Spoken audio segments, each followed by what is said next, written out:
Hi friends, അപ്പോൾ നമുക്ക് തുടങ്ങാം. കഴിഞ്ഞ ക്ലാസ്സിൽ നമ്മൾ സിന്ധു നദിയെ പറ്റിയാണ് പഠിച്ചത്. അപ്പോൾ നമുക്ക് ഇന്നതിൻ്റെ പോഷക നദികളെ പറ്റി പഠിക്കാം. നമുക്കറിയാം, സിന്ധു നദിക്ക് ഒരുപാട് പോഷക നദികളുണ്ട്. അതെല്ലാത്തിനെയും പറ്റി നമുക്ക് പഠിക്കേണ്ട കാര്യമില്ല. PSCക്ക് ഇഷ്ടപ്പെട്ട, സിന്ധുവിന് പോലും അല്ല, നമുക്ക് ഇഷ്ടപ്പെട്ടതല്ല, PSCക്ക് ഇഷ്ടപ്പെട്ട സിന്ധുവിൻ്റെ പ്രധാനപ്പെട്ട 5 പോഷക നദികളെ കുറിച്ചാണ് നമ്മളത് പഠിക്കാൻ പോകുന്നത്. 5 എല്ലാവർക്കും അറിയാവുന്ന ഒരുപാട് കോഡുകളൊക്കെ ഉണ്ട്. അതിനകത്ത് നിന്ന് പ്രധാനപ്പെട്ടതായിട്ടുള്ള കാര്യങ്ങൾ ഓർത്തു വെക്കത്തക്ക രീതിയിൽ ചെറിയൊരു സംഭവം ഉണ്ടാക്കി തരുന്നതേ ഉള്ളൂ.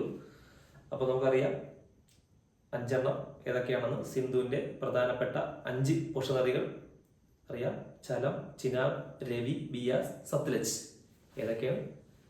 ചലം, ചിനാബ്, രവി, ബിയാസ്, സത്ലജ്. അതെ, ഈ 5 PSCക്ക് ഇഷ്ടപ്പെട്ട സിന്ധുവിൻ്റെ പ്രധാന പോഷകനദികൾ. ഇതിൽ നമുക്ക് ആദ്യം ചലത്തെ പറ്റി പഠിക്കാം. ചലം നദി നമുക്കറിയാം എവിടെയാണുള്ളത്? ജമ്മു കാശ്മീർ. മുകളിലുള്ള ജമ്മുവിലാണ് ഉള്ളത്, ജമ്മു കാശ്മീരിലാണ്. ഇതിനെപ്പറ്റി പഠിക്കുമ്പോൾ നമുക്ക് പ്രധാനമായിട്ട് പഠിക്കേണ്ടത് ഇതിൻ്റെ ഉത്ഭവസ്ഥാനം, ഇതിലെ പ്രധാന അണക്കെട്ട്, പിന്നെ പഴയ പേര്. ഇത് നദികളിലേക്ക് പഴയ പേരാണ് വിളിച്ചിരുന്നത്. അപ്പോൾ പഴയ പേര് ഇതിലെ അണക്കെട്ടുകളൊക്കെ പഠിച്ചാൽ മതി, വളരെ ചുരുക്കമായിട്ട് പഠിച്ചാൽ മതി. അപ്പോൾ ചലം നദിയിലെ ഉത്ഭവിക്കുന്നത് വെരിനാഗ് ഗ്ലേസിയർ, കാശ്മീരിലെ വെരിനാഗ് ഗ്ലേസിയർ എന്ന സ്ഥലത്ത് വെച്ചാണ്.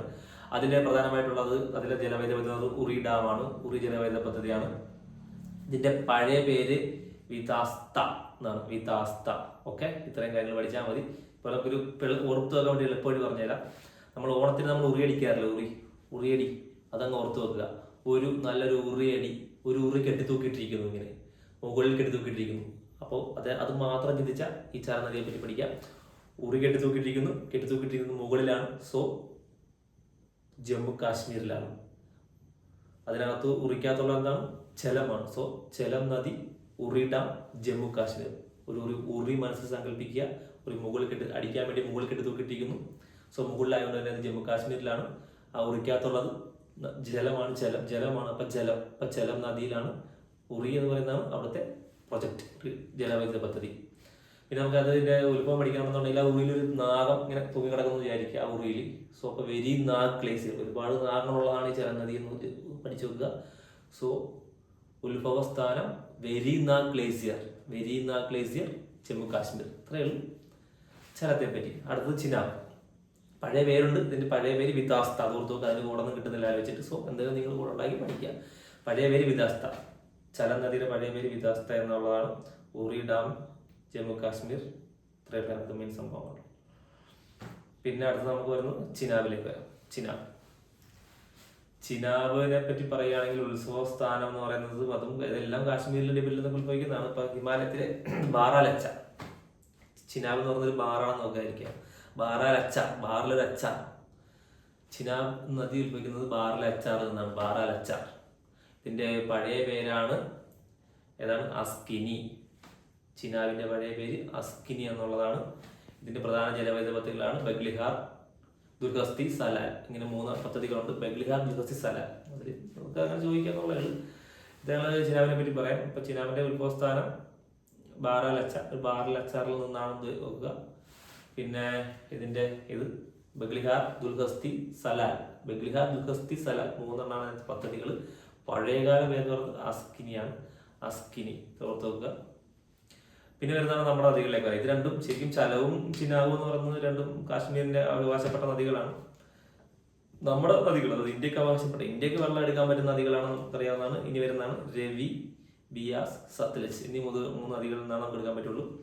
ശരിക്കും സിന്ധു നദി, ചലം, ചിനാബ്, ഇത് 3ലെയും സിന്ധു, ചലം, ചിനാബ്, ഈ 3ലെയും ജലം പാകിസ്ഥാനുള്ളതാണ്.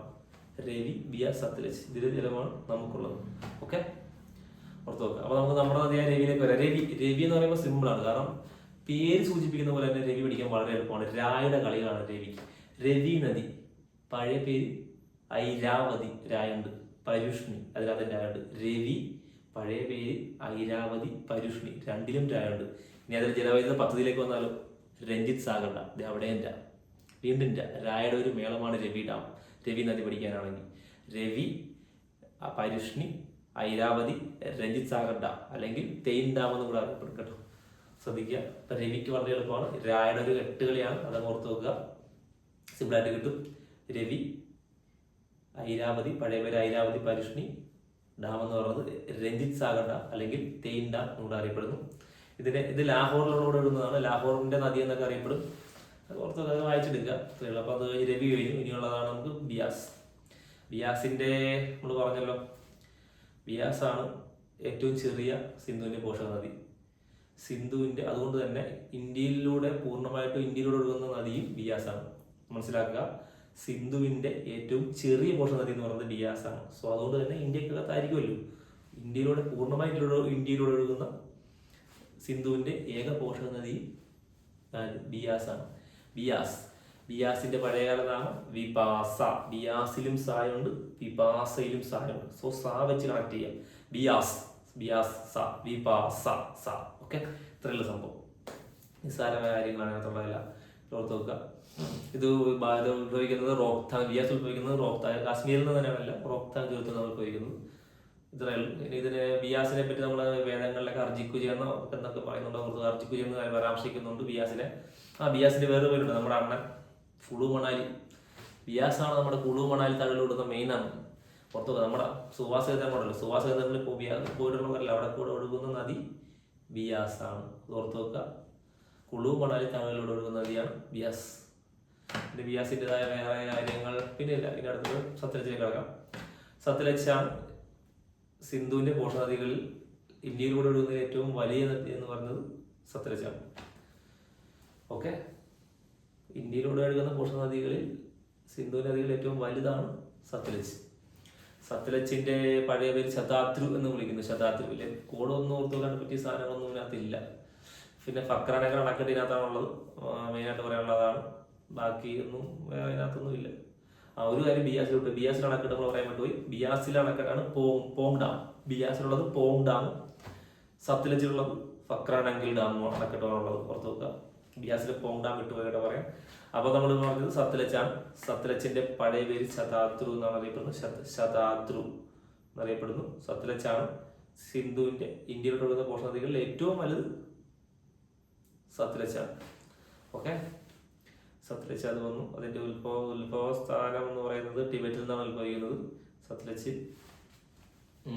വേറെ ഇനി അതിനകത്ത് ഓക്കെ, ബാക്കിയുള്ളതൊക്കെ ഇനിയിപ്പോൾ അടുത്ത ക്ലാസ്സിൽ ചർച്ച ചെയ്യാം. വളരെ ചുരുക്കിയ സമയം കൊണ്ടാണ് പഠിപ്പിക്കുന്നത്. ഓക്കെ, എന്തെങ്കിലുമൊക്കെ കിട്ടിയെന്ന് കരുതുന്നു. ഓർത്തു വെക്കാനായിട്ട് പറ്റുന്നൊന്നും എല്ലാവർക്കും അറിയാവുന്ന കാര്യങ്ങൾ തന്നെയാണ് ഞാൻ പറയുന്നത്. പക്ഷേ ഓർത്തു വെക്കാൻ കണക്ട് ചെയ്യാൻ വേണ്ടി 1-2 കാര്യങ്ങൾ ഞാൻ വിടുന്നു. അത് നിങ്ങൾക്ക് പ്രയോജനപ്പെടുമെന്ന് വിചാരിക്കുന്നു. Okay, by.